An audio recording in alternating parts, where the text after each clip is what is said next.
Welcome back. In part 1, we covered the anatomy of the aging face and walked through the SMAS facelift, the most commonly performed modern technique. We saw how it addresses the lower face and neck beautifully, but has limits when it comes to the mid-face. In this video, we're going deeper, both literally and figuratively.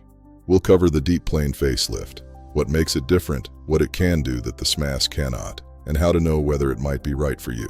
We'll also talk about the procedures that often go alongside a facelift and how risks compare between the two techniques. The Deep Plane Facelift was introduced in 1992 by a surgeon named Sam Hamra, and the key insight behind it was this. What if, instead of lifting the skin and the SMAS separately, you lifted them together as a single unit? Here's the critical difference. In the SMAS technique, the surgeon goes beneath the skin, works on the SMAS, and the two layers are handled independently. In the Deep Plane, the surgeon goes even deeper, beneath the SMAS, into a space that sits right on top of the facial muscles themselves. That space is called the Deep Plane. Think of a trampoline. In the SMAS technique, you're adjusting the frame and the fabric separately. In the Deep Plane, the frame and the fabric are attached and you move them as one. The result is a more unified, natural movement because everything is connected. But there's more. In the Deep Plane, the surgeon also releases the retaining ligaments, those anchor points we talked about in part 1. Remember the tent pegs? Ligament release is the defining maneuver of the Deep Plane Facelift. It's what makes true mid-face repositioning possible, and what no SMAS-level technique can replicate. Let's walk through what actually happens in a Deep Plane Facelift, step by step. Why? Because the skin and SMAS are going to travel together, so the skin doesn't need to be undermined as much. Step 3. Limited skin lifting. Here's the first difference. In the SMAS technique, the skin is lifted quite far across the cheek, 4 to 6 centimeters. In the Deep Plane, it's only lifted 2 to 3 centimeters from the ear. Why? Because the skin and SMAS are going to travel together, so the skin doesn't need to be undermined as much. Step 7. Neck work. Same as SMAS, the neck and platysma are addressed through the same incisions, often combined with a submental incision for direct neck muscle tightening. Step 8. Fixation. The composite flap is secured at its new elevated position with deep sutures anchored to the strong tissue above the ear or behind it. The direction of pull is vertical, restoring youthful geometry rather than pulling skin toward the ears. One of the most common fears patients have is looking like they've had surgery, that pulled, stretched, slightly alien look that some older facelifts produced. The Deep Plane almost completely eliminates that risk. Here's why. In any facelift where the skin is pulled independently, the closure is under tension. Over time, that tension pulls the scars, distorts the hairline, and creates that unnatural swept-back appearance. In the Deep Plane, the skin isn't being pulled at all. It's just redraping over deep tissues that have been repositioned beneath it.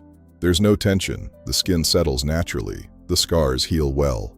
The face moves naturally because nothing is being held artificially taut. Imagine you have a tablecloth with a wrinkle in it. You could pull the edges of the cloth tight and the wrinkle would disappear, but the cloth is now under tension, and the moment you stop pulling, it returns. Or, you could lift the center of the table up, and the cloth would settle smoothly without any pulling at the edges. The Deep Plane lifts the center, that's why it looks natural. So which technique is better? The honest answer is, it depends on your face, your age, and what you want to achieve. The SMAS facelift is an excellent procedure, and the majority of patients who have it are genuinely happy. It's best suited for patients in their 40s to early 50s with moderate jowling and good cheek volume. Results last 8 to 10 years. It's more widely available because more surgeons are trained in it. The Deep Plane is better suited for patients with significant mid-face descent, deflated cheeks, deep nasolabial folds, heavy jowling. Typically patients in their 50s and beyond who want the most comprehensive result available. Results often last 10 to 15 years. Patient satisfaction is slightly higher. But, and this matters, not every surgeon who calls their procedure a Deep Plane is actually performing a true Deep Plane.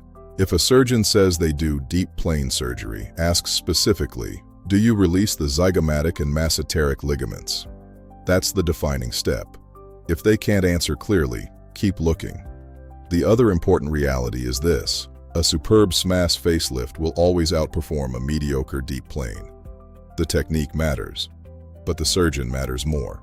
A facelift, whether SMAS or Deep Plane, addresses descent and laxity, but it doesn't replace lost volume, and it doesn't treat the eye area. That's why most truly comprehensive rejuvenation plans include additional procedures.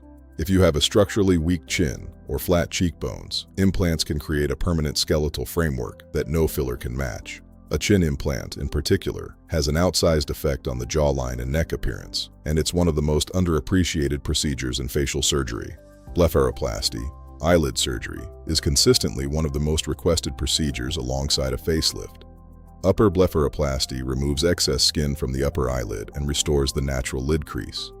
Lower blepharoplasty addresses the bags and hollows beneath the eye. Many surgeons combine this with subtle laser resurfacing of the lower lid skin. Here's what we want you to take away from these two videos.